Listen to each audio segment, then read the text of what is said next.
jab, stand. There it is. That's a jab. Throw. Good. You're not going to catch a joint manipulation a lot. Okay? But if I say jab this hand and crosses, jab, cross. Okay, jab, cross. Really power through cross. That right there. That's the one that you can potentially catch if you're able to catch anything. Because if he throws a textbook jab again, it's out and back. The jab is meant to sting you and to set up for the power shot, which is the cross. Okay? We're going to talk about jab cross in a little while, how it relates to the stick. We have snapping strikes and we have full power stance. Watt-tick full power, lob-tick full power, watt-tick snap. Okay? The snap strike is the boxer's jab, or is the stick fighter's jab. Okay? So applying that same mentality, jab, cross. Okay?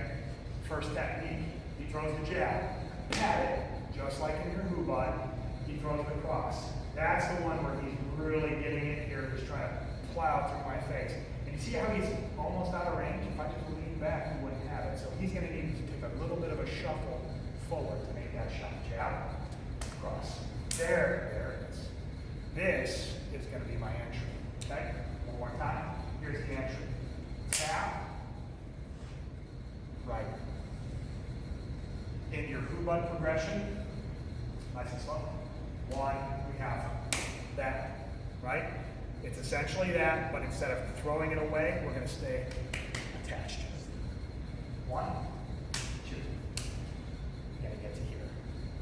Free hand is going to go on top of his tricep, and all I'm going to do is grab his sling. Ready? Look at what kind of space. Okay? You don't have to just do it one time so you know it's there. And from there, as I roll the tricep over, I'm going to weave this hand up and under, and I'm going to place the knife edge of my hand just above his elbow. Okay? From there, I'm going to step forward with my rear leg over his front foot, and I just twist it. He's locked. If he wanted to, he can do a flip over this leg, and if he doesn't, I'm going to snap his shoulder. Okay? Don't do a flip over the leg. There he goes. That's the only way he's going to save it. Okay? In reality, one more time, nice and slow. Boom, boom. What I'm really doing here is I'm just going, I'm not breaking it. Kindness in training, and if we have mats, I let him. Yeah. I let him take it. Yeah. I like the knee to the face down there too. Yeah. And then we're going to go through that about 10 times a piece, and then we're going to add this on. 1, 2, bam! Hammer in the face. Catch it. Okay? Because you're not going to score standing joint manipulations without some kind of a self-restraint. But I want you to emphasize this first. Me and Matt will come around and fix anything we see that might be weird. But then after you kind of get a feel for it, you're getting it right. Add this on.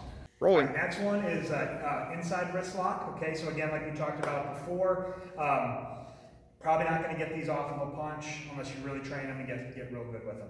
A couple different things that can happen in here, and I'll kind of add those on, but I'll show you just the sort of the baseline with it at first. Let's go this hand first, then this hand, just so I can better angle for the camera. So he goes 1, and then 2. We're back to this rolling the way that we did it off of the chicken. Okay?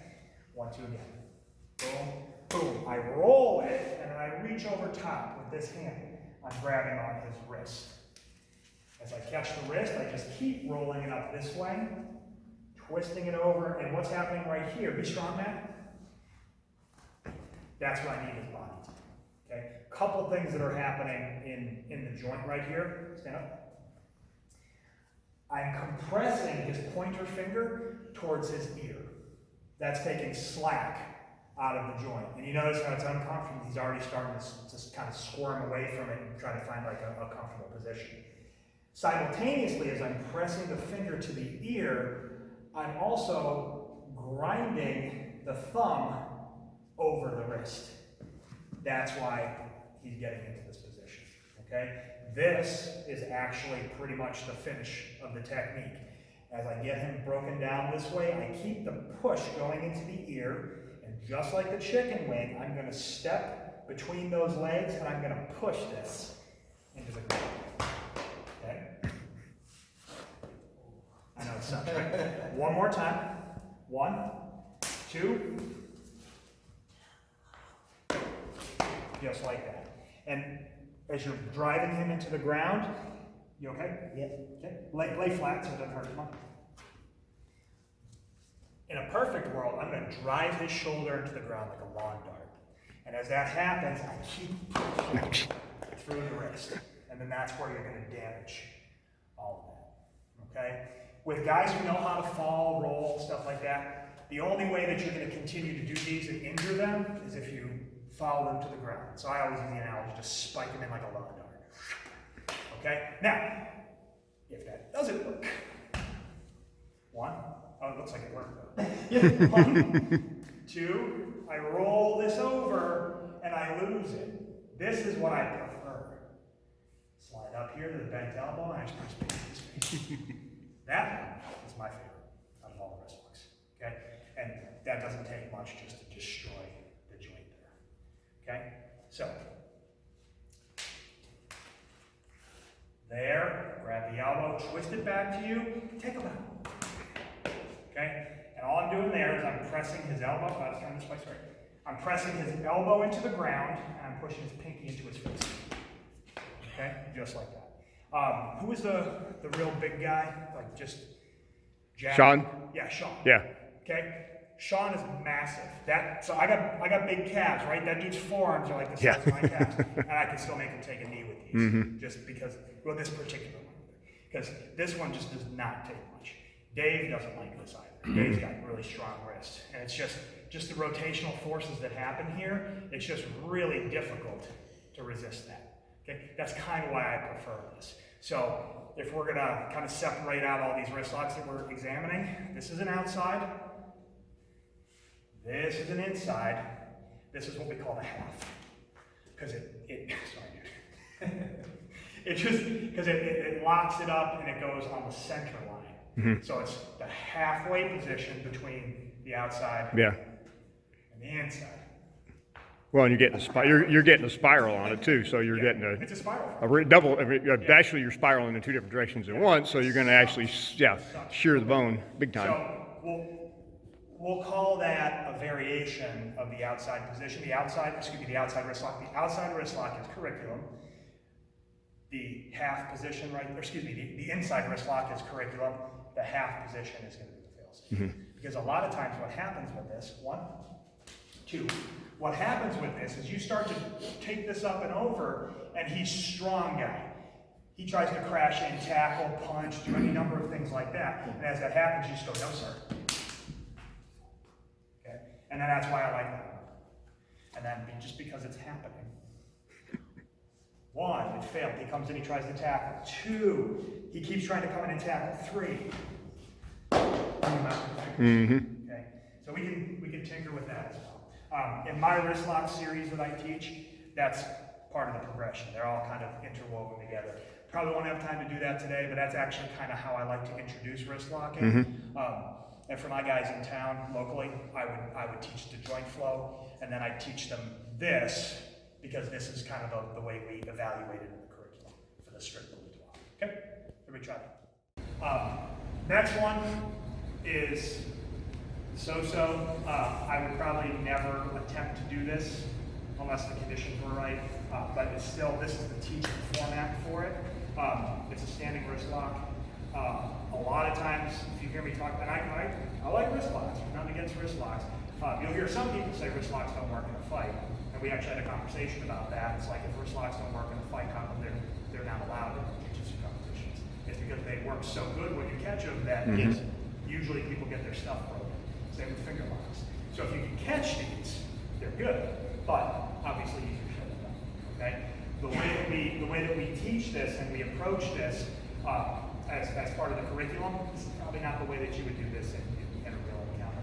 And a lot of times when I'm talking about wrist locks, it's usually off of he's gripping me, and I decide that that's what I'm going to address because he hasn't punched, he hasn't kicked. So if he's gripping, he's holding, his hand is stationary, it's a little bit easier to catch a wrist lock position. Or if we're talking about weapon disarming, when you are taking a weapon out of somebody's hand, don't care what the disarm is, in some capacity,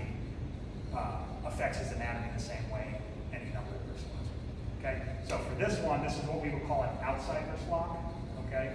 A mote gyaku in Japanese system I come from, kotegashi in Aikido, and then any other name for it that you can come up with from any of the other martial arts.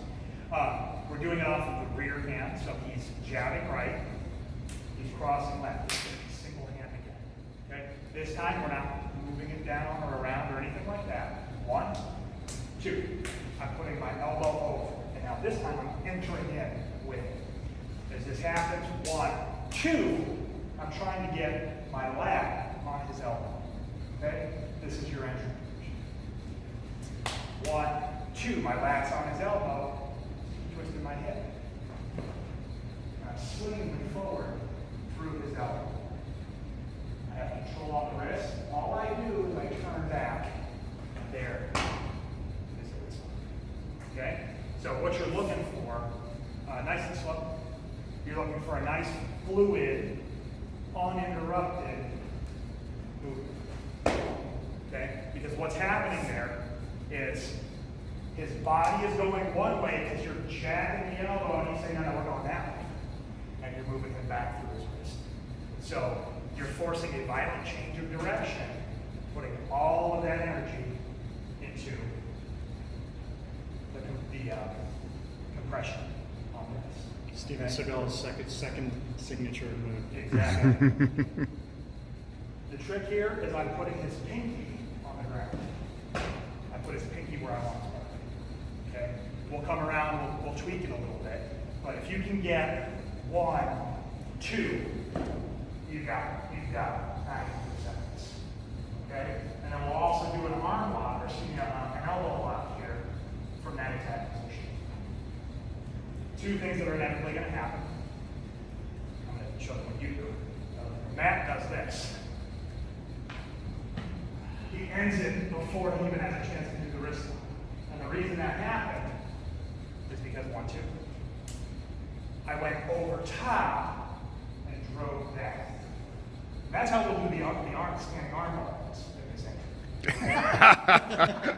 But we're going to do 1, 2. I want him to go that way, and I just turn it back the other way. Okay? And once you get real accurate with it, catching the hand in the right position, as long as the guy's got a little bit of a smaller hand than you can do this one. All right? Again, will this happen in a fight like this? Probably not, unless he's real drunk, you're real present, and you're a little bit ridiculous. Okay? One thing that we were talking about with our stick-to-stick training, right? The feeder has to commit to the attack. So we're gonna discuss this later on, but it's kind of gonna apply to what we're talking about here. The feeder has to commit to the attack. You can't be thinking ahead of worrying about making it come back to get your block. Right? Let me show that. Describe. I'm going to hit Matt, Matt's going to block, and he's going to counter strike. The correct way. Again. Is there any question? I'm sorry, any good support? Is there any question that I'm trying to hit you? Clearly not. I'm trying to hit. I'm trying to hit. I'm trying to hit. Okay? But then sometimes people do this. Ready? Was I trying to hit you there? No. No, I was clicking your stick and bringing my stick back because I'm worried about blocking your counter strike. Okay? You can do that if you want to, but you're kind of sabotaging your training partner's training and progression as well as your own. Because if I'm trying to hit that, support Matt. If I'm trying to hit that, he needs to understand that he needs to support in order to stay alive there. And if I'm trying to hit Matt, and I do it with that much pressure, and he gets good, and he makes that clearance, and he's hitting back, that's making me better, because I need to be able to recover to make my block. Okay? But if I'm always just doing this, nobody's really getting anything out of it. He's not getting real pressure, and I'm not forcing myself to be at a little bit of a disadvantage, and force myself to recover my weapon back to a defense position under stress, under pressure. Hitting hard. Clear. Right? I'm hitting it. And I'm still getting my recovery and getting back in position because I've practiced this many thousands of times, and so has he. Okay? So with this next empty hand technique, and pretty much with all of these, it's really easy for someone to say, no, I'm not going to let you do these techniques to me, and you kind of have the feeling in your head of like, oh, standing grappling doesn't work. Okay? If every punch that Matt throws is like, like this, it's stiff, choking everything up, he's not really hitting. He's not committing to the attack. And if he's not committing to the attack, I don't have the energy, position, the structure to work these techniques out. Okay? And you'll really see that on this next one. Let's see, position-wise, let's go this hand, okay? 1, 2. See this open line? I want him to fill it with a hit, okay? See how he took that step? He's really thinking about getting in here and hitting me, okay? So when you guys are practicing this, make sure that you're on line with the intent to at least touch and push through your training partner.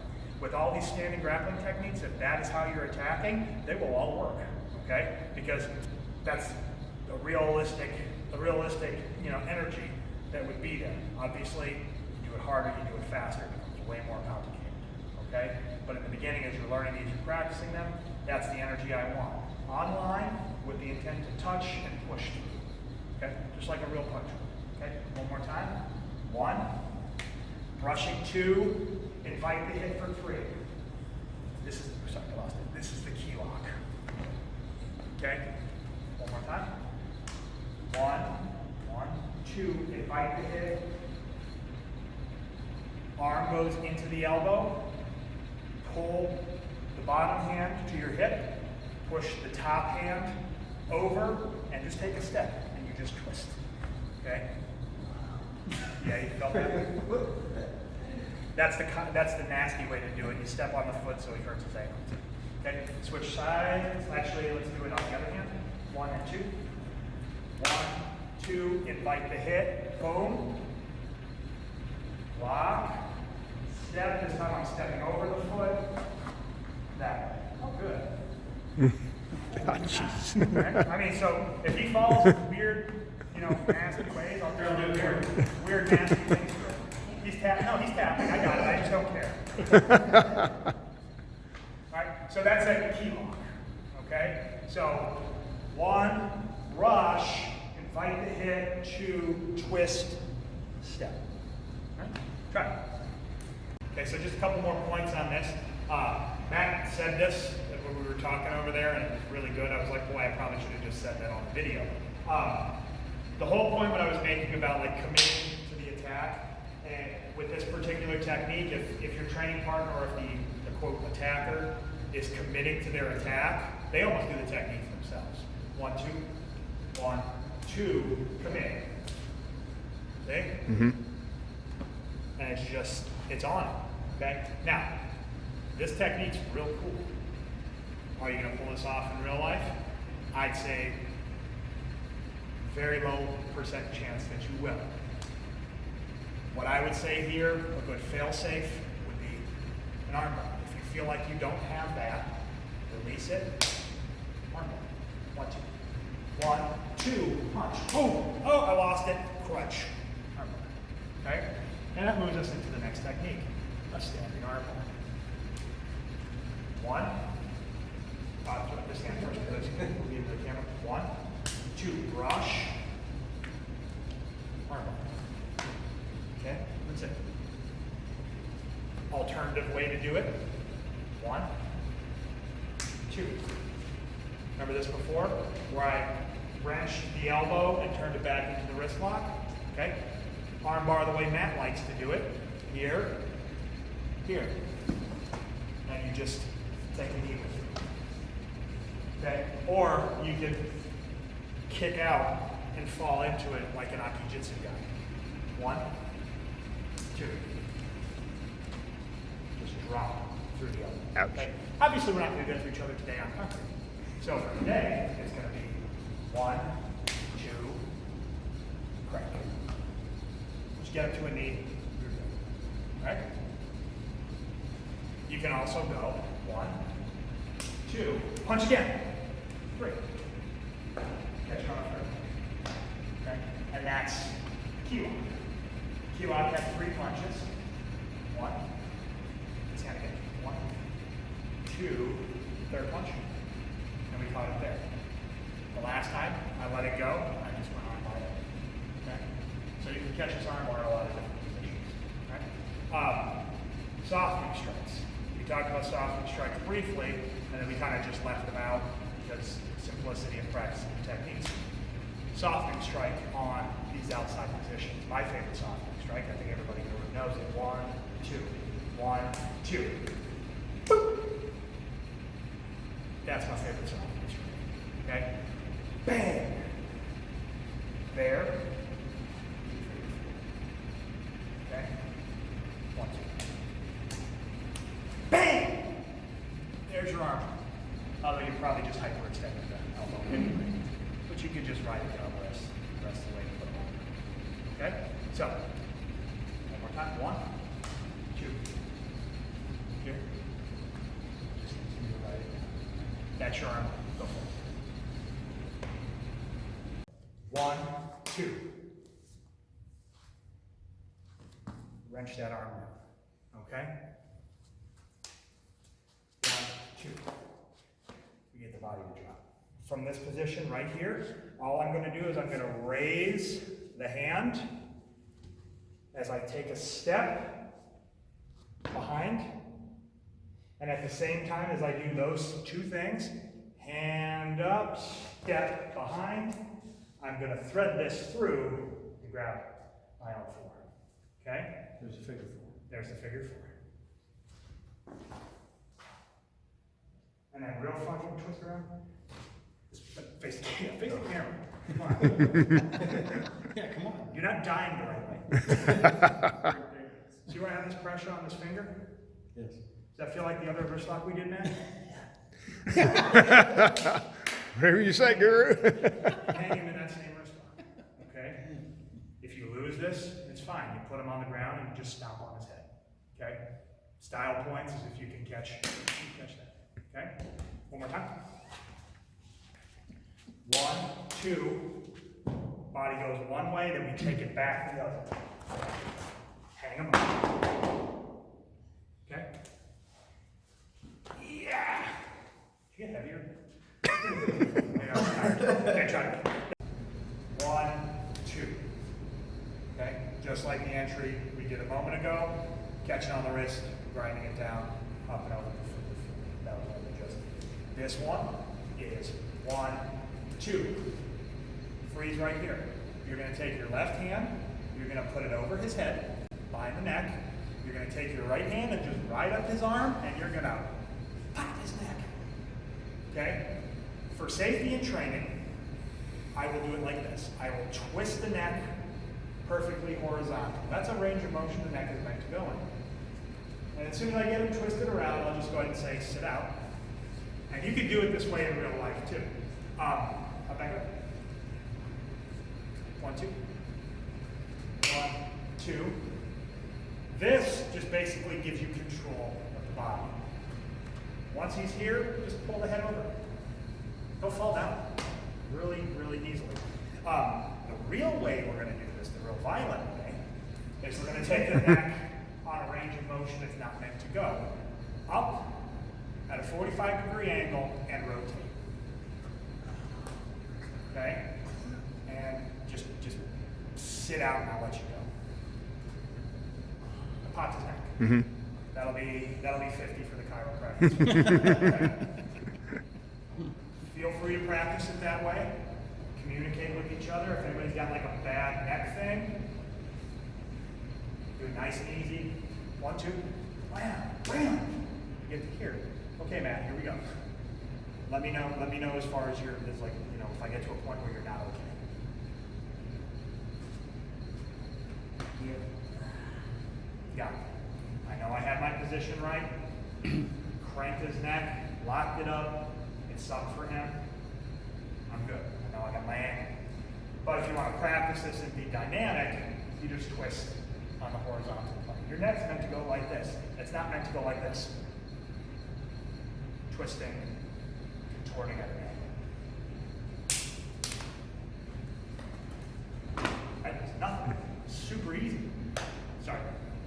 Is this it? You sleep on first thing, sorry. Because as soon as you get the head twisted, boom, boom. Look at this.